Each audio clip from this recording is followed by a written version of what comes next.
Welcome to Embedded, the show for people who love gadgets. I'm Elecia White. Today we have Jen Costillo back and Christopher on another mic. This show is going to be about interviewing, both sides of the table. And that was our new show name. It may not be in your podcast players yet, but I think we are switching from making embedded systems to just the Embedded Show. Hi, Jen. So I guess you aren't that annoyed from EE Live. No, and I tried to correct that on Twitter, but I think I failed. Just a little. Just a little. I think only because I don't, we record these a little bit before they air, and so when you respond, I'm like, huh? What was that about? Were we mid-conversation? And for me, it happened 3 days ago. Right. So pretty much the only thing I could say is like, it's really hard to do a teardown and sound smart and I guess try to be funny at the same time. So no, I wasn't actually annoyed. I was just really focusing. I didn't think so. So how's it going? Things are going okay. BIA still hasn't found funding, so BIA is your sport watch. BIA is a sport watch. BIA is this company that I've worked for the last 10 or so months. But since we haven't secured funding, I've been looking elsewhere. We weren't supposed to talk about BIA other than to mention that you've been interviewing, and that's why we're talking about this. Yeah. I remember now, like, all the things I hate about interviewing. Last week, I mentioned the fridge question that you first told me, the one about how do you QA a fridge, was asked to you by Kevin Shaw many years ago of Sensor Platforms. Yep. Is that right? That is absolutely true. What did you answer that first time? I think I picked everything but what commonly gets suggested. I think, the obvious one is like poke a hole in the side and videotape it or stick your head in there. And the question is, how do you tell if the refrigerator light turns off? Right. And I answered, I put a amphibian of some kind, some sort of cold-blooded animal, and put it, because it will always go to wherever the warmest part of the refrigerator is. And if the light is still on, it will go there. It should go there. I mean, what else do you have in your fridge that's warm? Otherwise, it's not a fridge. Yeah. I suppose, yeah. And it does show a level of creativity, which is what that question looks for. Mm-hmm. I think I put in also some photosensitive paper. Just, Oh, I like that. I don't think I've ever thought of that one. Yeah. And the photosensitive paper is pretty cheap. So yeah. It's easy. Yeah, and you don't have to punch out a hole in the back or anything like that. But I guess you can measure the current and other stuff. The other variation that I've heard of this question that I usually ask QA people is, how do you QA a salt and pepper shaker? Because most people know what a salt and pepper shaker are. Yeah. So how would you QA it? Well, I guess you turn it upside down, you shake, and if nothing comes out, then that's an indication something's wrong. Yeah, but QA people should also know how to have a measured metric associated with success. Yes, it could be coming out, but it should be coming out at what rate? Right. And one grain every year is not actually shaker success. No. Unless you're really going for low sodium diet objectives. I don't know. What's the best question you've been asked in this round of interviewing? Have there been any really good ones? Honestly, no. Well, that's kind of sad. How many have you been to in this round? Now she's going to have to count them by name, but we weren't going to talk about who's been asking her questions. Well, she doesn't have to say the name. I would if I were her. Yeah, there were. I would say, it's been more than a handful. We'll just leave it at that. But yeah, I'll be honest with you. I've been a little disappointed with the questions in general. Not a lot of what I consider technical questions, or i.e. verify that you've done what you said you've done, or you know how to do this. Things like implement string copy. Yeah, I know that's your favorite. I know, yeah, it's my favorite. So very few programming questions, which I think is weird. It makes me worry. You get even less. You get very, and what's interesting is it varies tremendously with whether it's a contract consulting type deal versus the interviews full-time. for contracting are much simpler. Yeah. Because they can fire you after an hour. Yeah. Oh, well, you did what you needed. You can't do it. Leave, please. So the thing that I really liked recently was I was talking with one company, and they basically gave me a take-home test, or they just delivered it to me online. And it consisted of 2 parts. They were very easy and straightforward. They were supposed to measure my ability to be a firmware engineer, but I don't really think that they tested much of that because it was such a narrow, they didn't necessarily want you to think about, can you, is this reentrant? Will this work with multiple tasks? What happens if an interrupt happens? Volatile, et cetera, et cetera. So, the first part was you had to download Visual Studio 2013 Express for desktops. Which is free, although pretty big. How many hours do you... I probably wouldn't get past that step. Yeah. I mean, I'm not going to give them shit about that, but it's a way to deliver such that everyone's on an equal playing field.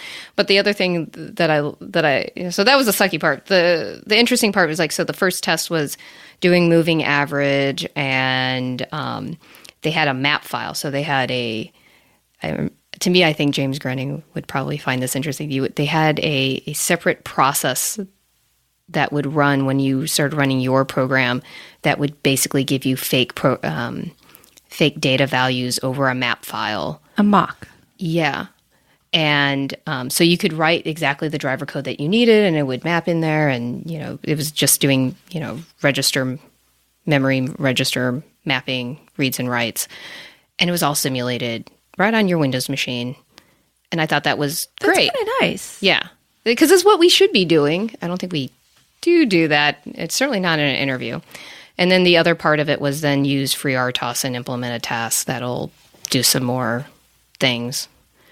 That's not too bad. I mean, that means you had a little bit of coding and they can read your code, and it was enough coding that you can believe that you wrote you couldn't have tried really hard to make it super spiffy for that long. I mean, for 5 lines of code, you can really make it quite beautiful and spiffy. But once you get to 100 or 1,000, then you're no longer able to maintain the perfect style, and you revert back to normal. So I just end up putting a lot of assumptions in my comments. I'm like, because I don't know what you're going to do with this code. I don't, if it's only going to do this, or I don't know if the throughput's going to be reasonable or not, or if you're trying to balance the battery, shouldn't we sleep here at some point? And I'm not even going to bother getting into if I have 2 different data streams, if I have to bother synchronizing them enough to compensate for if they're out of sync. If they're too far out of sync, then so you totally overcomplicated the question, right? And I said, you know what? I'm just going to put my assumptions here. Do what you asked. If you care,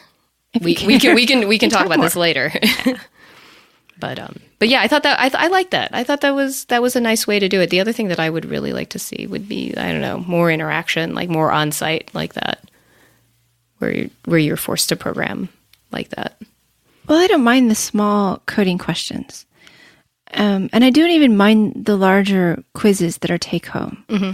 Although, if it takes more than 2 hours, I get paid by the hour, so you don't get free work, really. Not that much. Yeah. An hour worth of free work, maybe 2, okay, but 4, no. I just don't have the patience, and I don't think that companies learn much more from a 4-hour coding test than they do from a 2-hour coding test. Yeah.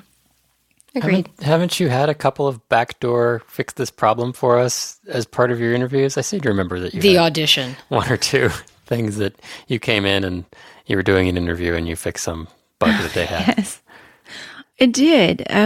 There was one toy company, not Leapfrog, where I did work, but some other toy company I interviewed with. And they were doing cartridges. And they needed a better way. They couldn't figure out how to deal with the system when you're replacing part of the memory.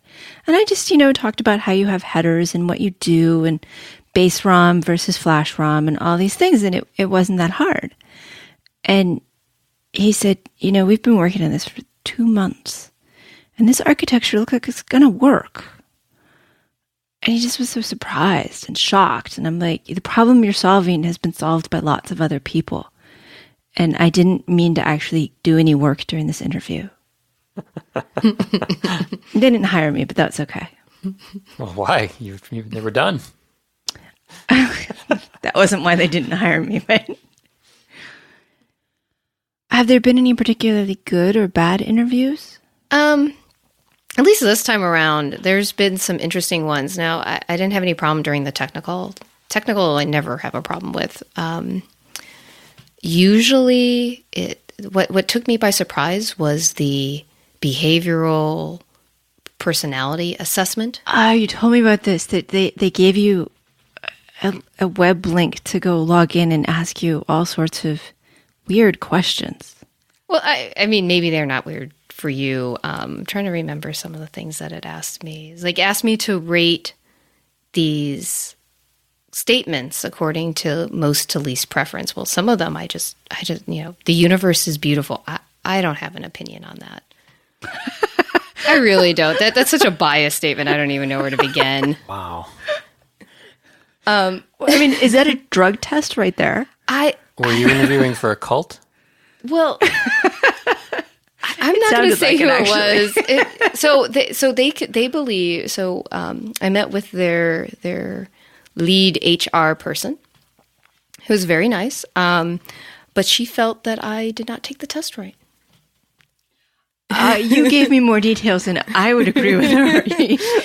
You may have. I put my name. There was a lot of required things that were on this test. Just to even get into the test, there was you need to put your name. Fine.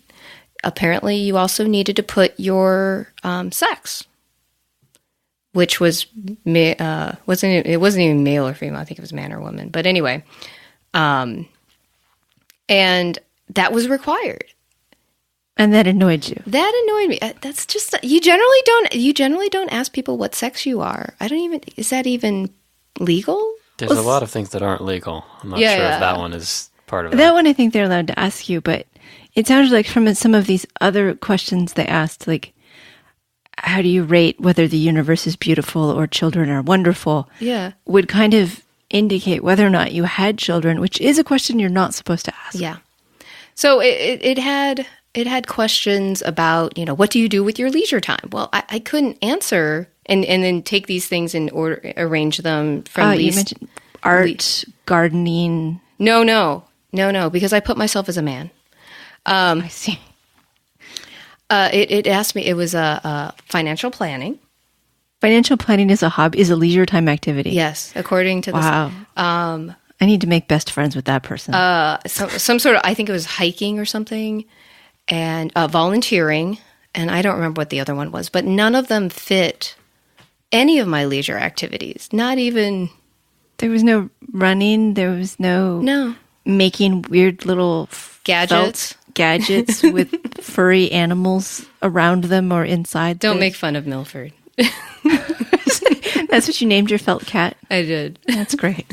Sorry, Jen and I were doing what is known as crafting before the show, but really it's just an excuse to sit around and chat with large needles in our hands. My hands are very punctured, but she did much better.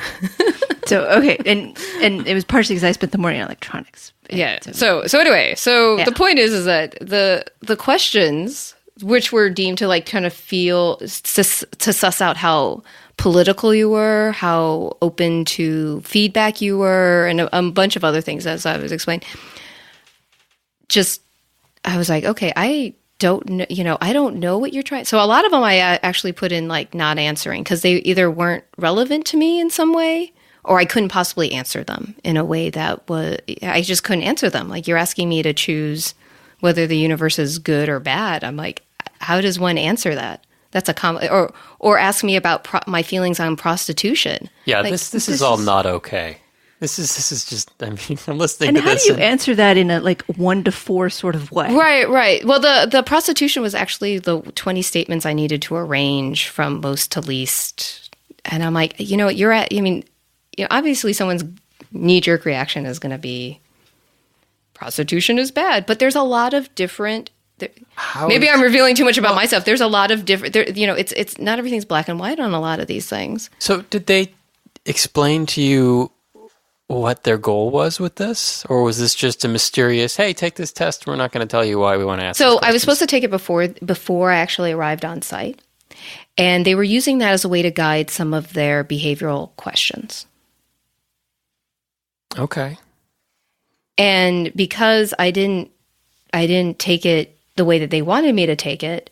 Because you marked male because you wanted to know what the questions were, because we live in a tech industry, so there's a decent chance that if the questions are different between men and women, you're going to be able to deal better with the men's questions than what color fluffy bunny should you make next. Right. Now, to be honest with you, that may mean that they asked the same question in a slightly different way to pull that information out of a female applicant versus a male applicant. I don't know, but it was not explained to me why it was germane that male and female. You can't put not applicable on that one.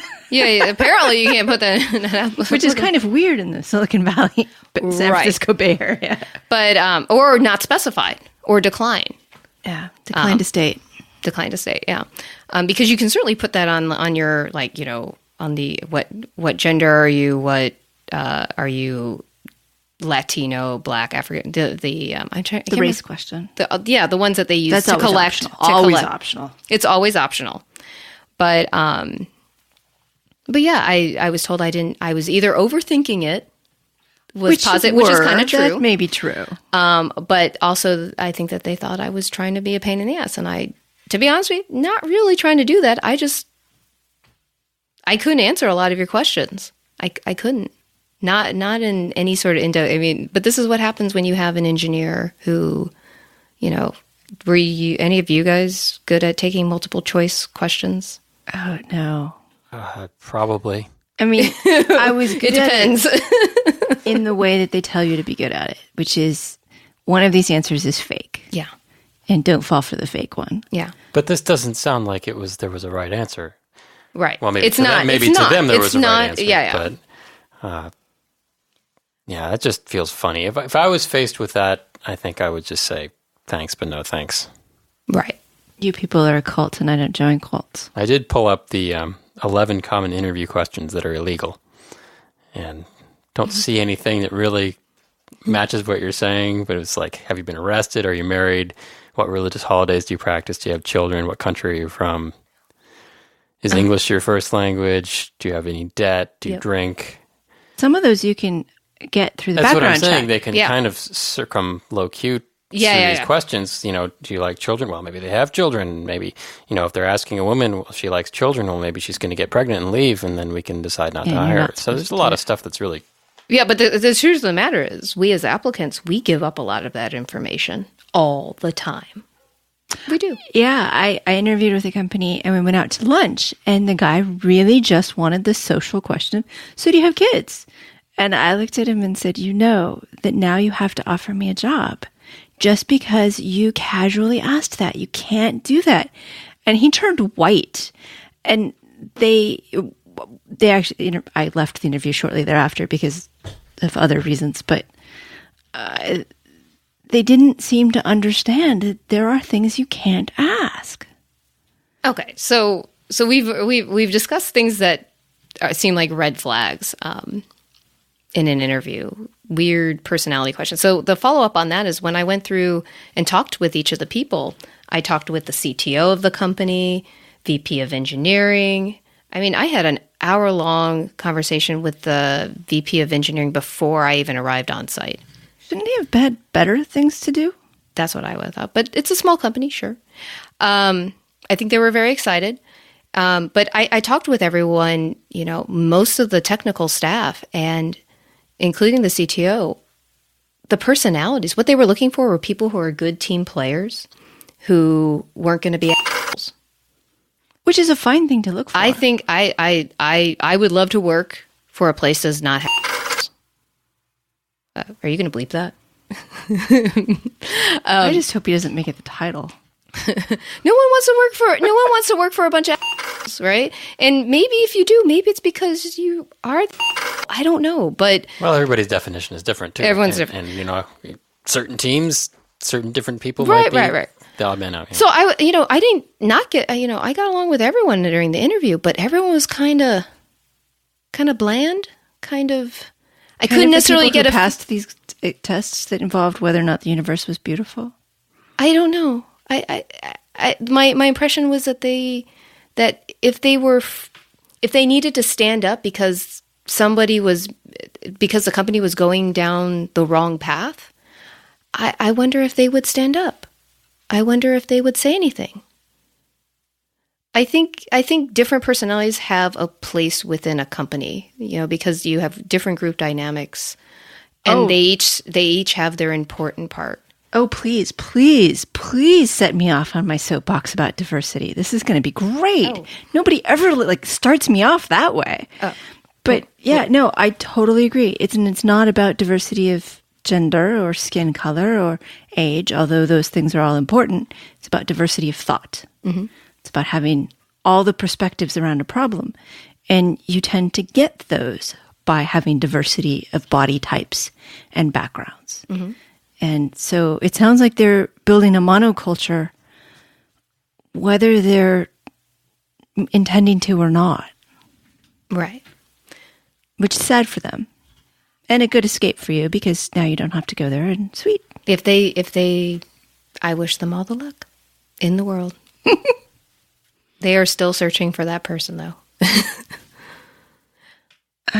It's like a dating game. Well, if they want them to come in and launch an entirely new product line, then they need someone who has some leadership skills. What I got out of it was, we want you to be as bland as possible, which doesn't necessarily constitute strong leader in my mind. But so you were talking about diversity. I was, but I could go on and on about that, and mostly I said what I wanted to, which is diversity of thought. So let's take this back. So there's we've talked about stuff that was kind of Let's talk about awesome interviews, awesome interview experiences. Then what is your dream interview? I can't say it quite the way that Chris would say it. What?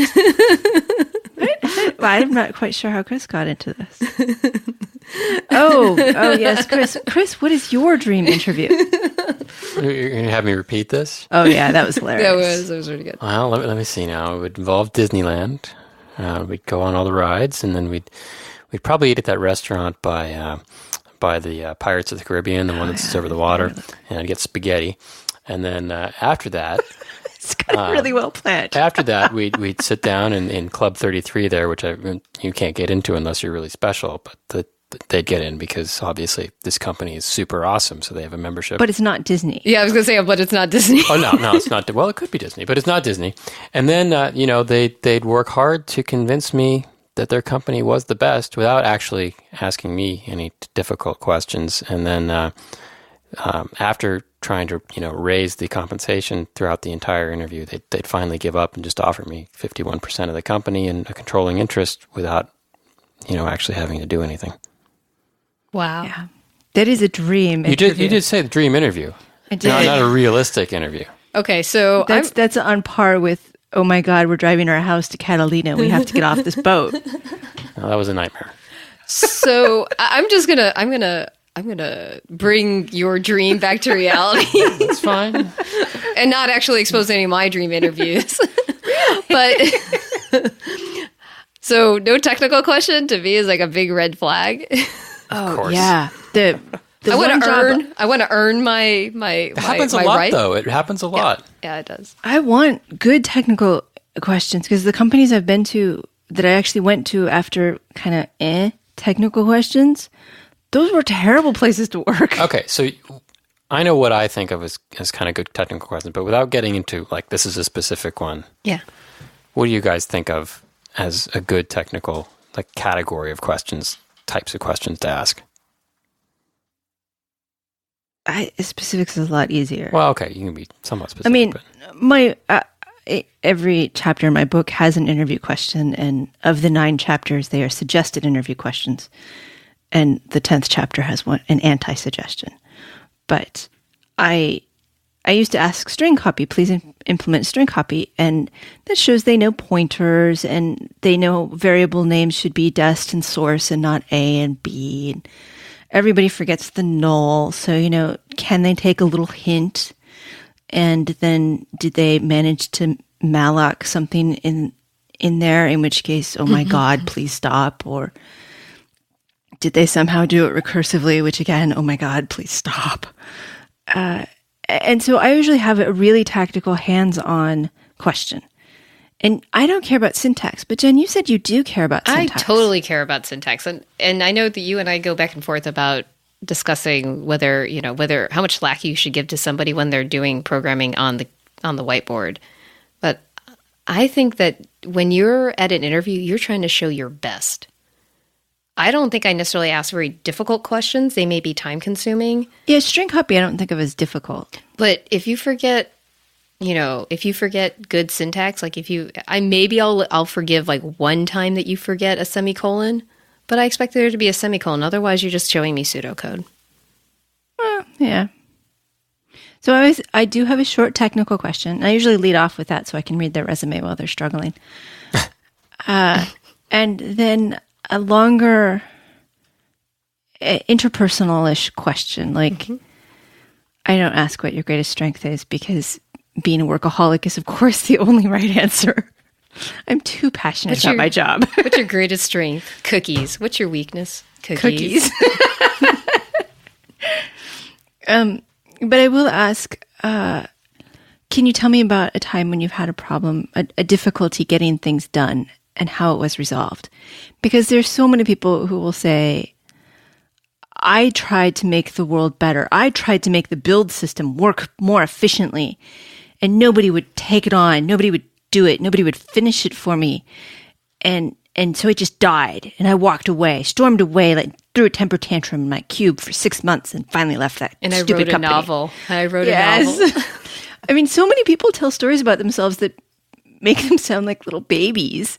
That's a great question for weeding people out. And go ahead. I just like tell me about a time when you failed and what you would do differently. Good one. And that's not what is your greatest weakness. That's if you haven't failed, what are you doing here? I mean, whether it's failing a test or failing a class or failing something more horrific. Well, there's a couple things that you get. Like if someone doesn't think that they've ever failed. So I've interviewed people who have had successful Kickstarters. They delivered on the Kickstarter, but they're looking for a job because for whatever reason they're closing up shop. And I ask them, so tell me one thing you would do differently, in this case. And they can't think of anything. Get funding sooner? Yeah, I've had that. The blank stare on. It all went fine, but your company failed. Not my problem. I'm just an engineer, which is... You are the CEO of the company. Come on, dude. And then usually I have a longer technical question. Mm-hmm. I used to use stoplight. Draw out a stoplight and say, can you pseudocode up the state machine for this? And see if they could figure out a good way to handle north and south and east and west, or even if they would name it north, south, east, west. Mm-hmm. The problem is much harder if you name it 1, 2, 3, 4. Once you start thinking in cardinal directions, it's so much easier. And then noting that east and west are the same problem. Mm-hmm. And so you only have two, and it's not that hard once you start recognizing how everything goes, but it's not a puzzle. I'm not, did you get the twist? Mm-hmm. Those are the ones I hate. Those are the ones I hate. Well, that's the one in my book that I make fun of. So are you saying that, implement, battleships? Yes, implement the game Battleship, mm-hmm. or devise a strategy for Battleship? No, just as easy as you don't, tell me how you would keep the board state for Battleship. That was a very common one in the Amazon world to see, how would you deal with that? Well, then I got asked to implement Conway's Game of Life, mm-hmm. which wasn't that hard, except I went bitwise initially, and he said, oh, no, don't worry about it. And then later when he asked me to optimize, I didn't go back to bitwise, and I think that didn't make him happy.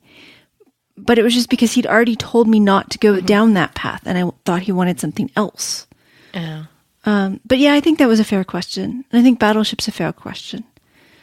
Or was it Minefield? What's the game that you get on Windows? the Minefield. Minefield. Yeah, I love that game. I don't know why. That's another show. A whole show about why OCD. Jen loves Minefield. Well, and for that, a strategy. How do you make a player? Right. But okay, so we're an embedded show. This is the embedded show. These questions not necessarily that embedded on the surface, unless you poke them and say like, hey, the lights have to change altogether. You can't have one, you can't have red and green active at the same time. You can't in one direction. When I was interviewing to hire people, I usually covered that during phone screen. Which I really liked. Some of the other managers hated doing phone screens, but I really hated bringing people on site. It saves, especially if you're getting a large pool of candidates. Oh, good Lord. Yeah. You can't get enough from a resume, because I've had some stellar resumes, and you meet the person, and they can't actually tell you anything about what's on it. It's like, this is for a different person. So phone screens take care of that kind of fraud, I almost want to say. But I think it's confidence, though, in that case. Usually. No. You don't think so? I would ask, can you tell me about how you would implement an ISR over the phone? And then play bingo.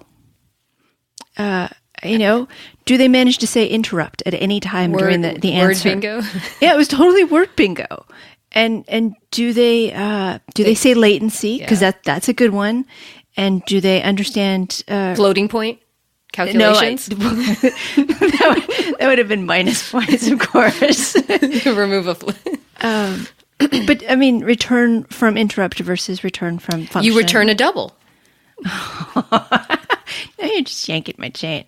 But yeah, I would do some of the embedded during the phone screen. Yeah, but also.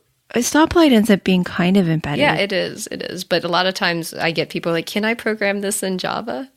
Oh, no. Well, this is an embedded position, which typically uses C. But as a hiring manager, you should, if you have 5 people interviewing and you have talked to all of your interviewers, you can actually see the whole progression. You don't want everybody to ask string copy, or one person to ask string copy and one person to ask string reverse. You want someone maybe to ask bits in a byte sort of question, even if it's reverse the bits in a bar. No, it's not. Well, that's unless you're working on TI, in which case it is. Well, let me tell you, I had a server engineer try to tell me that there are 16 bits in a byte. Only in the C2000 family, which is so annoying. Yeah, that's why you have to say, how many bits are in this integer? It depends. No, it's how many bits are in this char, whatever. Car? Like the automobile or the car kitter Lisp? Anyway. Yeah. So we talked about the failure stuff, and we talked about technical questions. Well, you didn't answer what your dream interview was what my about. dream interview? I mean, we kind of got off topic with technical questions. So I don't know I don't know if I have something that can top Christopher's. Mine was not realistic, so I'm That's It was true. heavy on the dream. He's like, and then I don't know how you're going to get into Club 33. I think you can only get in there if you work for Disney, but anyway. So my dream interview would involve doing some hands-on, like either pair programming or like, here's... And this is you being interviewed. This is me being interviewed. Okay. And I'm going to pull from some of my favorite interviews, things that I thought I wouldn't say blew my mind, but were just like, that's a nice touch. That made me really excited. Made me think that the people there cared and were smart. And that was a couple instances where people would bring in objects to the interview and they say, what do you think this is? I think it's creative. There was some weird jar that had cutouts all over it. And apparently it was some sort of percussive instrument. I think that's one thing. The other one was when I was interviewing at a motorcycle company that makes electric motorcycles. And, you go in there, they give you a demo of the motorcycle. It took a couple of minutes to boot up because it was Linux-based. And then they just plugged this Ethernet cable into the side, right? So they spun it up, let the throttle go. I was really excited because, I love motorcycles. And then we walked back into the interview room. And he's like, okay, here's a computer. We're plugged into the motorcycle. Tell me what how the system booted up. Tell me, what processes are active. Basically hack on this thing. Figure out how things are working. Okay, so PS to make sure to check the processes, and then maybe that might tell you what the log was. Yeah, what the logs were. Mm-hmm. You can look at the logs. Just go through the proc file system and have a ball. Well, yeah, I mean, you don't even have to do that. I mean, you just look at it initRC. Okay. And that's usually that's where everything kicks off. That's your way around Linux. Yeah, pretty much. But that's totally applicable still even to Android. And this was pre-Android. But I thought that was so awesome, just being able to, and you can look at the different properties and... Because you were working on the thing you were going to work on. Mm-hmm. Instead of working on like string copy or stoplights for things I'm sure I would have had those. to implement a string copy or something like that in that system. But I didn't have to implement Battleship. I didn't have to figure out a crazy way of figuring out, how to maximize my points in Scrabble with my random letters. I didn't have to make a table reservation system or design it or talk about classes. I didn't have to do any of that. It was totally germane to what was happening or what was going to happen in the job. And it was exciting. I mean, come on. Who wouldn't love doing that? No, that would be totally fun. Yeah, and the hard part would be stopping. I was really hoping they were going to let me take it out because I even had my Ethernet my cable helmet. wasn't that long. I had my helmet and my riding jacket in my trunk just in case. Didn't have it, but I think you had to wear the mid in order to get that. No, I think I probably got bonus points. A lot of the people in that company also rode. Makes sense. Anyway, I thought to me that one was very dreamy. Just. You get to really immerse yourself in the product itself. You get the demo. No one's being secretive. I'm also a huge sucker. I'm tired of people being, I'm sorry, I can't tell you anything about what you might work on. Yeah. That's BS. That's why I can't work for Apple. It would drive me nuts. So what's the worst thing to happen to you in an interview? Well, when you were the interviewee? When they don't feed me and they keep me there for 7 hours. Oh, yes. I had an interview and it was after lunch, but it was 4 hours after lunch. And he wanted to keep talking and chatting and I was doing the best I could. But then after a 45-minute let's chat, he wanted technical skills and I was just like, you have to give me sugar first. But then, of course, you can't say that. No. And then there was one where they didn't know where the ladies' restroom was. That was awesome. Made me really want to work for that company. Mm-hmm. And so it cut into my next interview. My next interviewer was really annoyed because he only got 30 minutes because it took them 20 to figure out where I could. Did they have to go find a lady to go ask her where the bathroom was? No, they just wandered around lost going through each. It was really... and everybody thought everybody else would know, and so they would ask each guy. It was bizarre. So you had a nomadic group of men roaming the hallways trying to find a bathroom for you. And of course, that is thoroughly embarrassing to me. What I really need is for all of these people in this building to know that right now I need to relieve my bladder before I can answer more technical questions. That's going to be a show title, isn't it?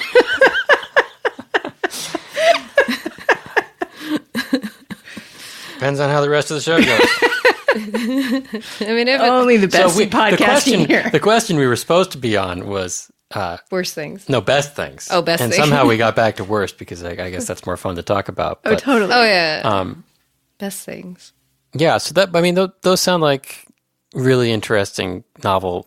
They thought about how they wanted to how they wanted to interview people instead of just going through the usual script of, okay, we're going to have these 5 people and you all get to ask a technical question and then you go through their resume and ask about these projects. And that's what everybody falls back on. But yeah, I like it. I try to bring in examples of my work when I go to an interview. It always bums me out when people don't let me use them. You were the first person I knew who put together a portfolio and take it with you. Yeah. To show. I still do. I never take it out. So how do you do that? I mean, most of the things I just I've worked lug on it. are completely... No, I understand. Most of the things I've worked on are proprietary. I can't, I don't take them with me out of the company. Well, working at Leapfrog, I would occasionally take my Leapfrog toys in. That's a different thing. That's not because it was very transportable. So you're talking about taking the final product. Final products, not code. Right. But you take code. I take my own code, not from the company. I write my own code because that's why I have side projects. So that you can write your own code. That makes sense. Yeah, and I bring the side project hardware that I designed, and I totally think that for people who aren't doing what they love right now and are looking to switch careers or move into something else, you have to do that. It's part of your professional development. You have to have a side project. Yeah, we got a listener question from last show to this show where someone whose name I don't recall and can't search my email that fast asked about getting back into being an EE after a while outside of being an EE. And he was concerned, but I think that's how he asked for advice for getting back, and I haven't responded yet. But when I do, Matthew, now that I recall his name, it will be find a project.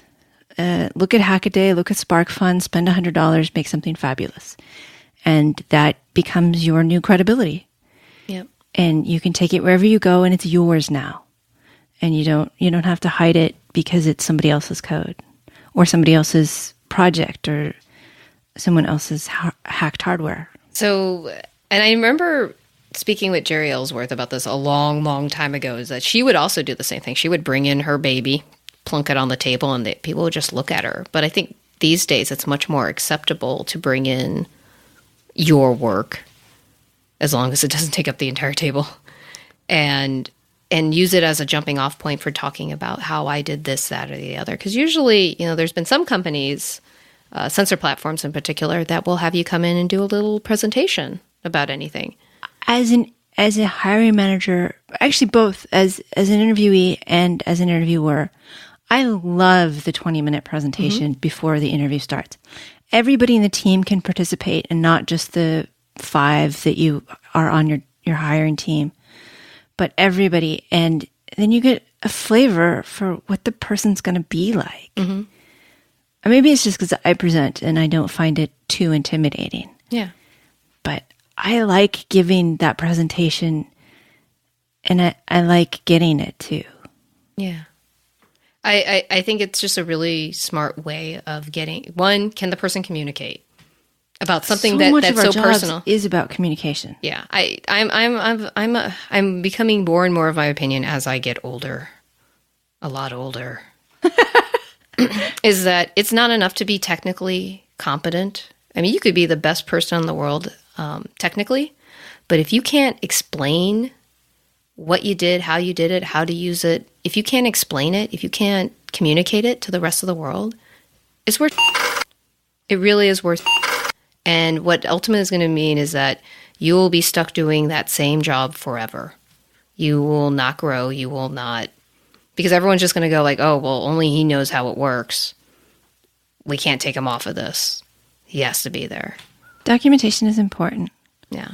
Actually, on last week's AMP Hour, where they were talking about the Hackaday Prize, which, was one way that I got information about the Hackaday Prize, despite the fact that I'm a judge, they said that people should enter projects that are open and well documented.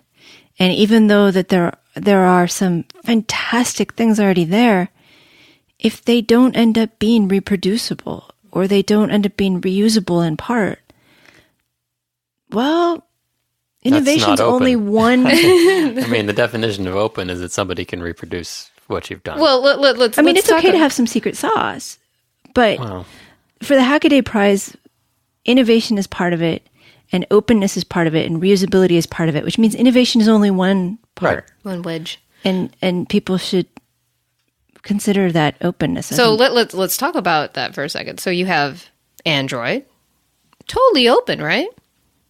Sort of. Sort of. But, there's there's hardly any bloody comments in there. Right. Linux is the same way. I've been doing a lot of Linux kernel work lately, and it's like entering a dark forest sometimes. I just remember one of the times when I was porting, this is a long time ago, kids, X modem protocol. And hey, I was doing that only 10 years ago. Oh, I was doing it longer before than that. But do you remember how they were using ILKJM? Yeah. No one wanted to name a freaking variable to save their life or explain how things were working out. So you just you print it out and you'd okay, this is, I'm figuring it out. But anyway, so going back to documentation. So yeah, in my portfolio, I have documentation for my projects.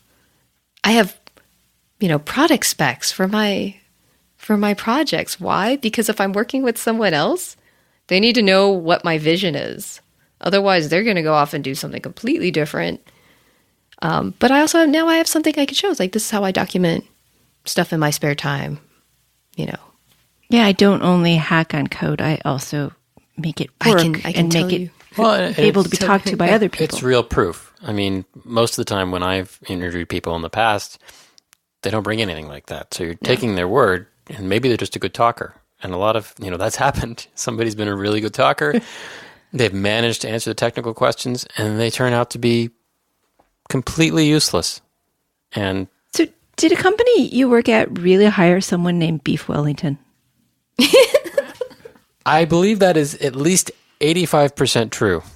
There's a 15% chance that's been telephoned over the last over the years, but I think that is true. Yes, and he was a good talker.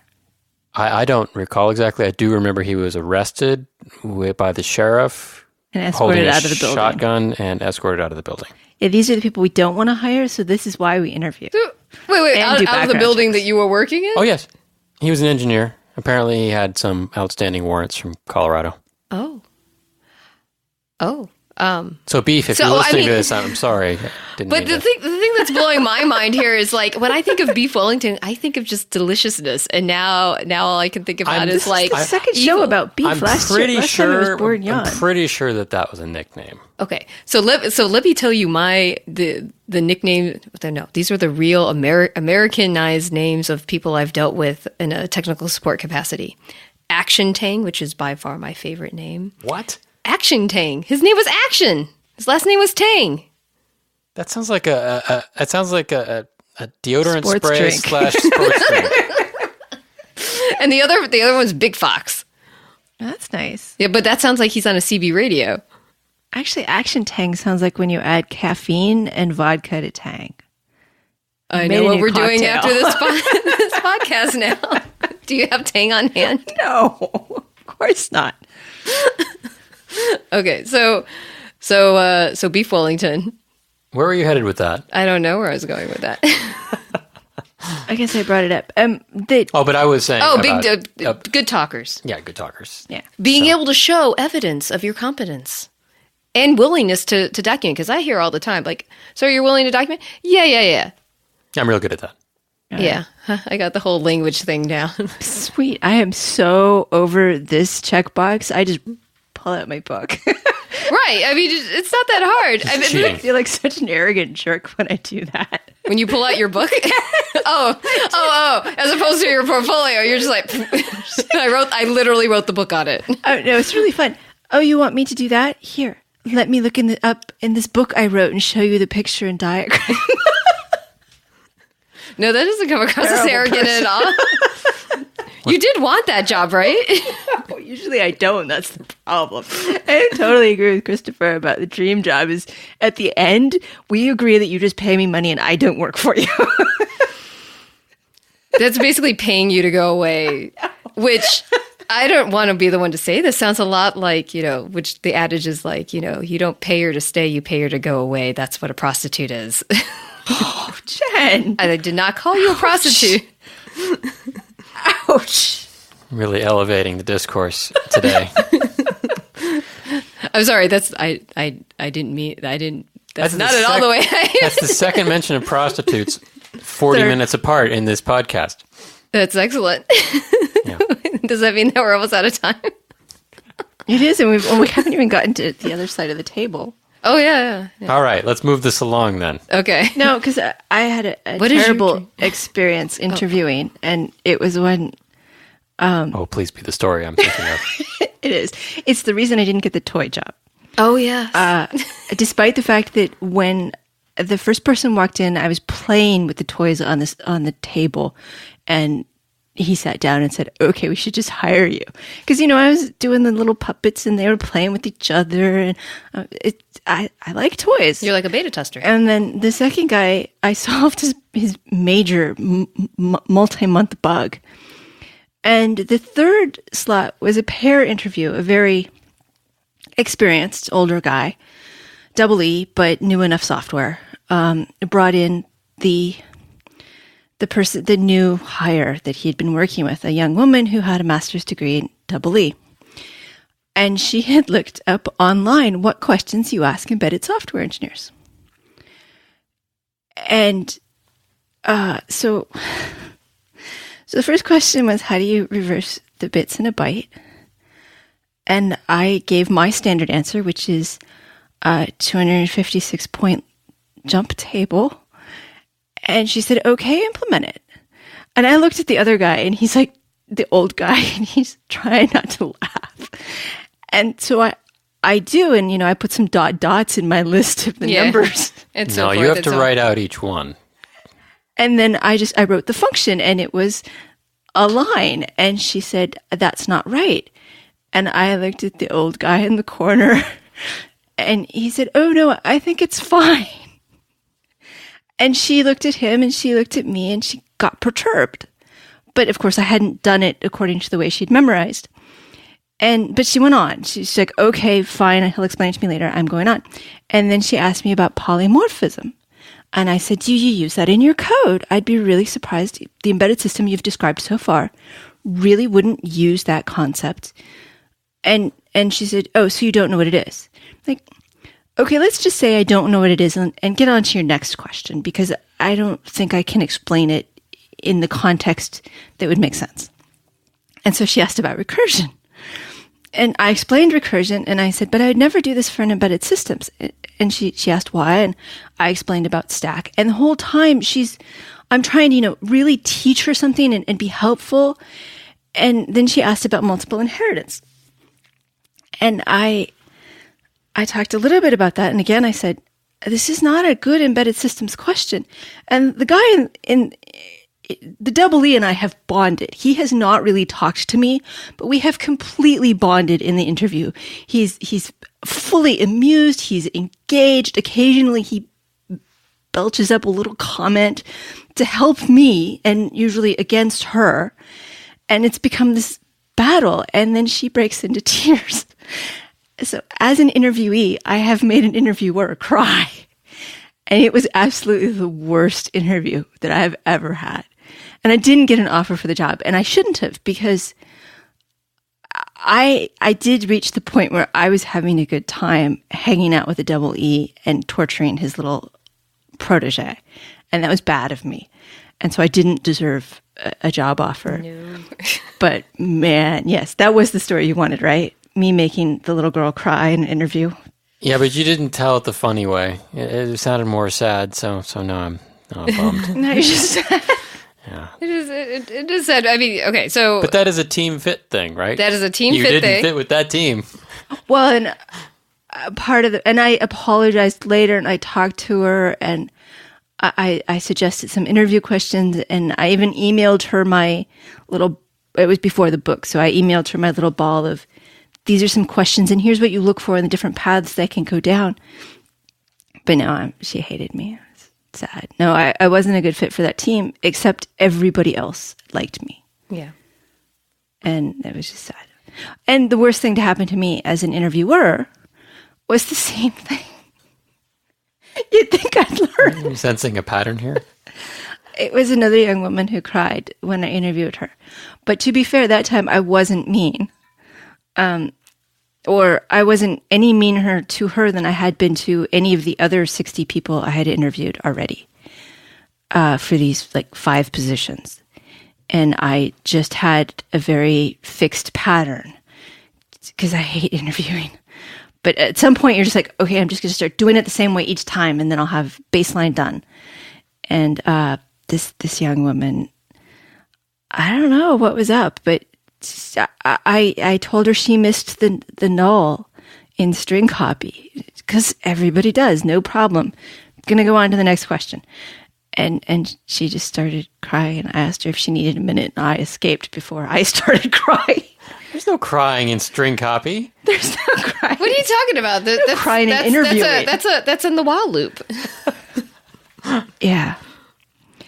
Have you ever? So you have also been on the other side of the table. Yeah, I've been on both sides of the table, but I haven't succeeded in the crying part. Making someone cry. I have had a lot of. I have even on the phone screen.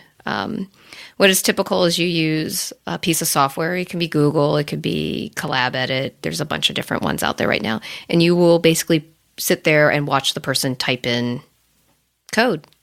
To whatever. I don't even bother with that on the phone screen, but I've done it that way, and I like it. I mean, I like being interviewed that way.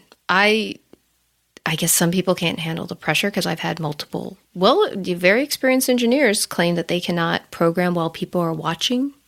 I've had trouble with that. It's hard to type when people are watching. Well, I'm not even in the same room. They're in Canada somewhere. No, I've done that remote collaboration interview thing, and it was tough. Yeah. You just type onto another file and cut and paste and make it look like you're some sort of fantastic burster. Well, you know what? It doesn't work very well in Opera, which is my browser of choice. Go ahead. You can laugh if you want, but... Still make that? Yeah, they still make that. Stuff you. Oh, sometimes I use links, so it's fine. No, you don't. I like links. You're both trying to sound cooler than you No, are. I do. I totally use links. There was a time period when I couldn't, Was it 1996? No, it was later. It was 2004, I think, because they wouldn't let me go to LiveJournal directly on a web browser, but they would let me SSH out to my web, to my host, and so then I would links in. Anyway, Going back to the topic. Okay, so when you're interviewing to hire, what do I look for? what do you look for? Not crying. I agree. And actually, we hired that person, and that was happened often. Yeah. So what I look for when they're junior, I look for solid basics for programming.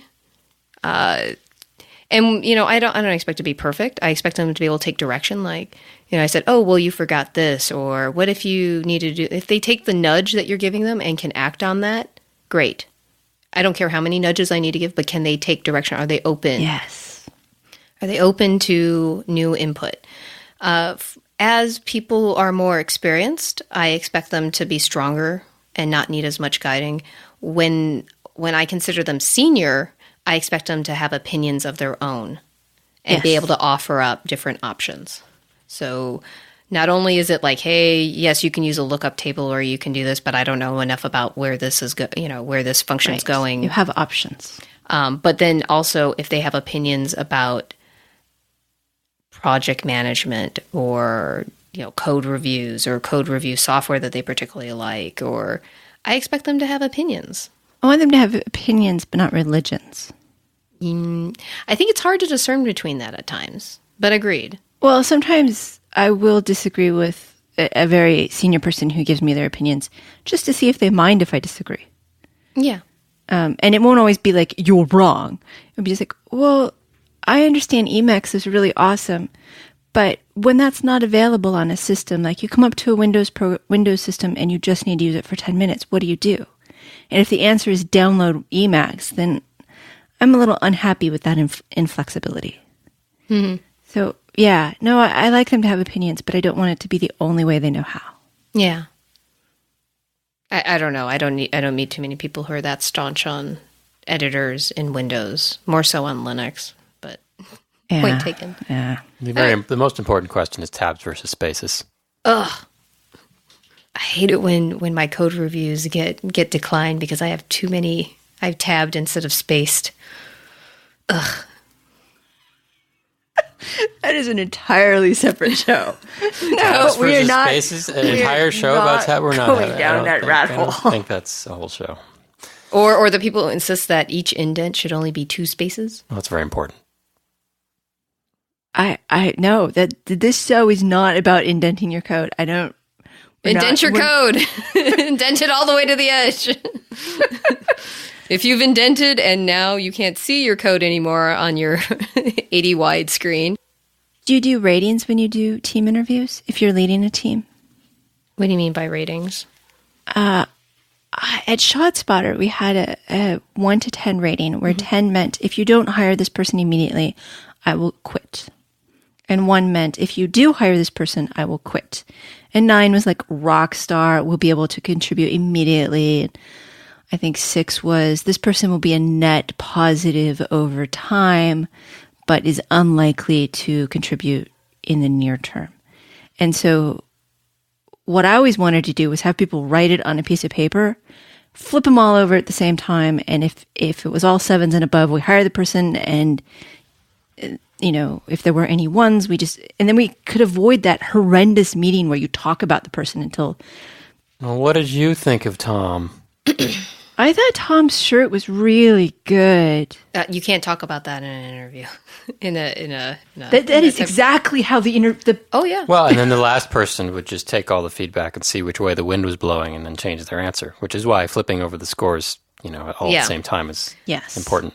So I can tell you how a certain large company does their thing, their post-interview meeting, and before you go to the meeting, you need to have all your feedback and voting in their electronic system beforehand. Yeah, I think that's good because it's really easy to say, well, I thought he was kind of weak on strings. And somebody else say, oh, no, I asked him about that and he was fine. And then that changes my opinion and that's no good. Yeah. So, and you also can't see what anyone else voted until you put in your feedback. Then you go to this meeting with everyone who interviewed them, including the hiring manager and a separate person. And that's where they talk, they go around, they say, hey, this is how we voted. And then you can say like a little bit about the pros and cons, particularly if it's a divided room. If everyone's in agreement, it's easy. I've had hour-long meetings where everybody was in agreement, and I never understand those. Yeah, if everyone's in agreement, go home. Yeah. But everybody wants their say. And honestly, if you like the guy and you want to work with him, I don't care what you have to say about him. Yeah. But I don't know. Sometimes those meetings don't go. Like, for example, the lead, not the hiring manager, but the lead hiring supervisor, I don't know what to call that person. They would, sometimes they're the people who are most critical. The HR person? No, HR is separate on this. It's like a separate technical engineer who's been trained to figure out whether this person's going to be a match. Oh, okay. In the company, and sometimes those people are very critical, and not in a nice way. Sometimes their biases show just as well as anyone else's. Like talking about hair coloring, talking about clothing, everything that you're instructed not to talk about. What's funny is when you get people in a room to discuss whether they're going to hire someone or not, a lot of our own biases come out inadvertently. Like, oh, that person took too long to program that function. Oh, he couldn't answer my question very fast. Oh, he stuttered a lot. Or I didn't believe him when he said that he did this. There's a lot of things that people say in those meetings that aren't really germane to what's going to happen. How many times am I going to say germane this podcast? I think that's one. No, it's like third. Third? Wow. Yeah. Secret word today is germane. Yay! Sorry, Pee-wee. How did you learn to interview? Well, I do you mean on which side of the table? Either one. I think you become a better interviewee when you start giving more interviews. Absolutely. Obviously. I've just interviewed a lot. But do you remember the first few? Yeah, when I was in college. One of those I did cry. No, when you interview when you were an interviewer? Oh, Because I don't think nobody ever teaches how to do this. I don't think so. Most of them know. Until I maybe you get won, to a big company, maybe. Interview. Even at HP, I only had like one or two where it was multiple people. Yeah. And then after that, I was on my own. I to be honest with you, I think I've learned a lot about how to interview someone just because I've been interviewed so much. Yeah, if somebody asks me a good question, I will totally mooch it for my next interview. Which is totally why I love the refrigerator question from Kevin Shaw. Yeah. Because I mean, it was like, oh, this is so good. I like the way it gets you thinking in different ways, and it really gets to see if someone's just like, hey, I'm a double E. I'm going to just give you double E solutions to this refrigerator problem. That's fine. I love it for QA people because it just makes so much sense that they're going to keep trying to solve a problem. Mm-hmm. So I want to see creativity. I want people to think that I'm creative. I want to see that that everyone has something to offer at the table. Like if I'm coding circles around you, and everyone else is kind of like not asking me very difficult questions, I'm going to be bummed out. I'm going to find another job because I'm not challenged, or I feel like I have to carry the entire team. I don't think that's ever happened. I don't think so, but I also want to feel like I've earned my spot in a company. I want to feel like the person I'm bringing on board is going to add a new dimension, is going to be respected. So you just pull someone in who barely passed the interview and everyone kind of knows it. Oof, that's a terrible spot to be in. And they're not junior. Either we're paying them bad or something else. It's just not a good feeling for anyone to not bring someone on and have strong admiration or respect for them. Somebody explained it to me like buying a car. If you're not excited about hiring them, you shouldn't be excited. No. And if you're not excited about this car and it's a new car, you should not buy it. Right. Absolutely agreed. I've interviewed somebody and it was a face cake person. He was a firmware engineer on face cake. I was so excited to face cake. Yeah, when you go to the bakery, when you love someone very much and you have a picture of them and you go to the bakery and you get their face emblazoned on the cake, that's face cake. Oh my God. This is like when I turn into a zombie, what I want to do is eat your brain, so I'm just going to put it on a cake. Right. Well, I mean, I guess, yeah, if it's brain cake with a face on it. Wow. So I had something. Was it zombie related? Well, I mean, I didn't get face cake. This is all well and good, and I like what you're saying about what kinds of things to look for, and you don't want to hire somebody who you're not excited about.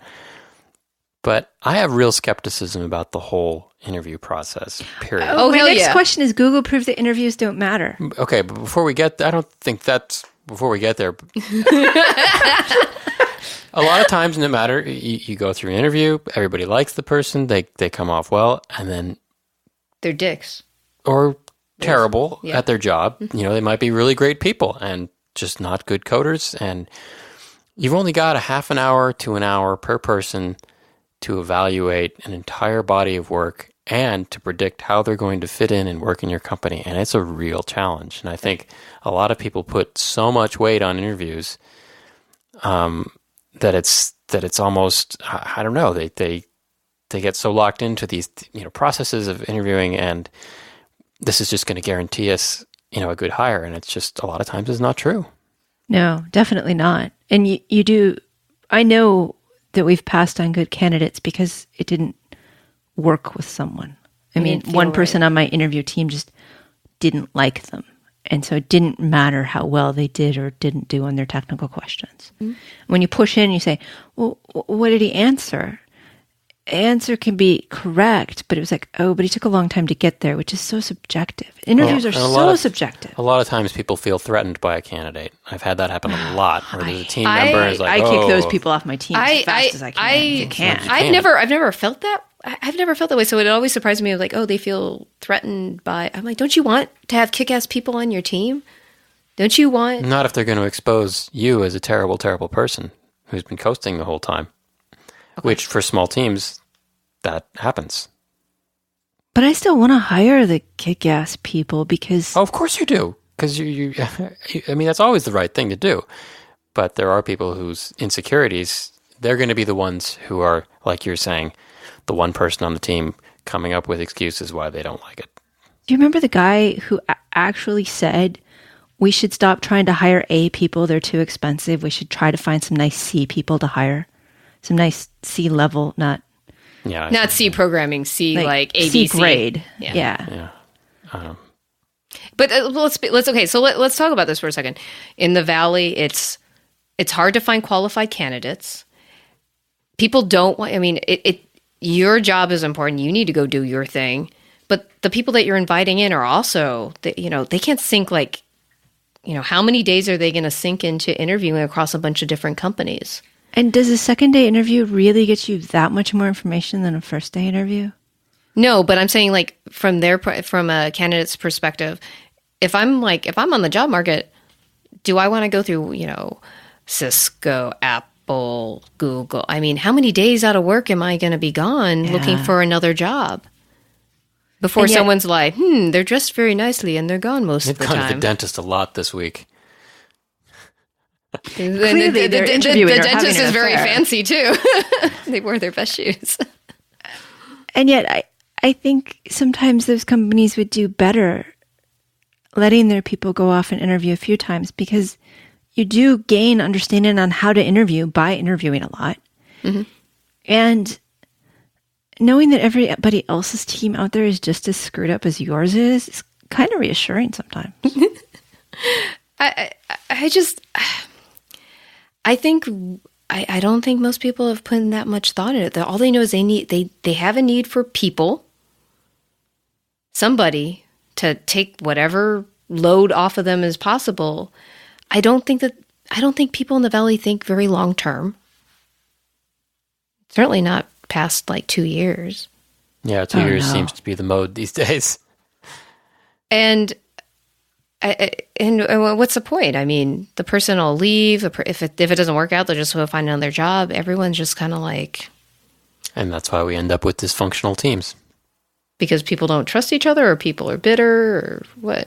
Short-term thinking, and let's just build a team. And like you said, it's difficult to find candidates, and sometimes you just got to take someone, otherwise your team's not going to be big enough to handle the workload. The onslaught of crap. And yet, having a bigger team does not mean you have bigger capacity. Nope. Right. If that person doesn't add the skills you actually need, they may just be decreasing your capacity. And maybe they're adding other things. Maybe they're adding robustness, which is possibly entirely worth it, but it's not always pure capacity per head count. So I guess what I'm wondering is is maybe some of the problems in team dynamics that engineers are experiencing are coming out of, I know you've already covered imposter syndrome and like insecurity and stuff like that on other podcasts. Was it coming out of that? Is it coming out of stress that we're expected to like turn over things so quickly as a team? Or is it just because we're just horribly antisocial assholes as engineers? And we just don't know how to get on with people who don't share our exact feelings about Buffy the Vampire Slayer and, char size. I remember when Nate was here, he had a question that was different than that, but in the same vein, that our engineers pushed into being solo cowboys and rock stars. Sometimes you read these job descriptions and they want a rock star or a code ninja or something. And it's like people actively want you to be a prima donna. Seeking non-team players for very special work in a big team. Should never bother to refill the coffee maker, even when it's their turn. Yeah, well, I think, No, I think technology becoming a desirable place to be rather than a nerd kingdom has led to some of that, where now you've got people who are, famous engineers who, you've got Zuckerberg out there who created Facebook. Look, he did all this on his own, right? And that's so not true. Come on. You didn't detect the dripping sarcasm there, but I'm sorry. But there are a lot of engineers like that who get a name in a particular field or industry, and you work on a team with them, and they're the ones who everybody perks up and listens to. I've worked in these groups, and that's really detrimental because people who have some insecurities are not willing to challenge them. And so yet you have to, because they're not always right. Yeah. Yeah. Well, you're really asking a lot of human engineers in that regard. If you expect them to rise up and say, "Hey, maybe this isn't Mr. the best person." way. Yeah. Hey, maybe this isn't the best way to do it. Yeah. You're asking a lot because let's look at history. Man, we are so far off the reservation of interviewing. Let's look at what humanity has done. Really, we're going to get into like building major buildings now? I think Jen's gone back to her quiz. We as engineers, I feel, are so deep into our own specialty that we don't look up and look at what impact the technology has on some of us, on other systems that our stuff is going into. I think if we do see a problem, we're not prepared to stand up and say, hey, we should really reconsider this. This could have this impact on society or on the environment or any other, subsystem or institution you'd like.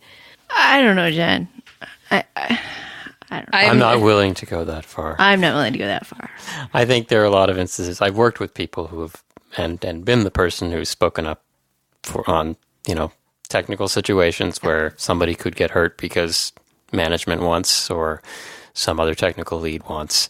Oh, let's do it this way and it'll be just fine. Let's put a 12-volt battery inside of this toddler teething ring. Why do we have to spend all this time on these safety systems? This particular thing is never going to happen. And, I remember saying a lot of times in meetings, I don't look good in orange and I'm not going to do that. So, I would hope that and that's another thing to look for on teams is, do you have people with ethics? Yeah. And I think what you're saying, and a lot of recent things in the news, companies that start with Git and end with Hub, you hear about things that are ethical violations, and you can't, we don't know the details exactly, but it seems like something fishy was going on, and maybe the wrong people were there. But sometimes the wrong people are the ones who founded the company, so there's not much you can. Yeah, except leave. Yeah, do except leave. Leave and expose. But anyway. So we're off the reservation. Are there shuttles to take us back to the reservation? Yes, let me see if I can find a shuttle here. So I mentioned earlier about Google discovering that some of their interviews were not as effective as the prevalence of their use would indicate. And you disagreed, Chris. I thought that when I read that article, which was a while ago, so I'm not fully up on it, it seemed to me that they were saying that basically there was no correlation between interviewing and the quality of candidate they got. Mm-hmm. Was that your That was what I remembered, yeah. I find that difficult to believe. How so? Well, it's basically stating that interviewing is useless, and a just hire random the first selection 10 of people. candidates will work just as well as ones that you've vetted. I don't know. I think, as far as I can tell from Google, that they want to hire generalist CS type people. Mm-hmm. And again, I don't know what. And if you want to do string copy, string reverse, and answer a bunch of interesting and I think fun but puzzle questions that I will probably never get the right answer to, but I would love to try anyway. I kind of agree. Like, give me an idea of what I'll be doing day to day. Yeah, but that's for you. That's for me. That's for I want to know what the hell I'll be doing day to day, and I want to tour the lab. That's what in my fantasy, I want to see the lab. Because if you're cheap and chintzy on your equipment, and you're going to make me work my ass off to debug hardware, then, take a note of that. Then let's, then I don't think I want to work there. But if people are excited to be in the lab and there's good lab equipment, they practically have me. If you want me. All right. I think with that, I think with that, we should will wrap it up. Do you have any last thoughts you'd like to leave us with? No, I don't. I think she's... I'm out of thoughts. But you have an offer on the table that you intend to take, so you're not actively looking, and people shouldn't email you if they want you to work for them. I don't care if you want to pass on emails to me, I'm always excited. I suspect you're going to get some. Oh, good. Please email Jen with all your jobs-related queries. Employment. It's Jen at mailinator.com. No, I'm sorry. It's not Jen's real email address. Mailinator is awesome if you don't know what it is. I guess hit the contact link on embedded.fm and I will be passing things along to Jen. Or I will just publish her Twitter address and you can talk to her directly. Is it hard to find my Twitter address when you and I are talking pretty regularly? Oh, no, absolutely not. Okay. But, so if you're stalking people, you can find her. Yes. It'll be awesome. It'll be lots of fun. Christopher, do you have any closing? I can't contribute anything further. Nor does he want to. My guest has been Jen Costillo. Thank you for being on the show. Thank you again. And thank you for listening. I hope you feel better prepared for your next interview, whichever side of the table you're on. Do hit the contact link at embedded.fm or email us at show@embedded.fm. We do like to hear from you. And thank you to producer Christopher White, who now has a microphone. We'll be using it more often. And final thoughts. Final thoughts are coming from my book, which is Making Embedded Systems. And like I mentioned earlier, every chapter has an interview question. This one was one of my favorites. Describe the architecture for this. Pick up an object in the room. Act like you're, considering it for the first time. Describe the architecture for this conference phone. And then see how far they get. Is it a block diagram? Is it some code? It's pretty fun.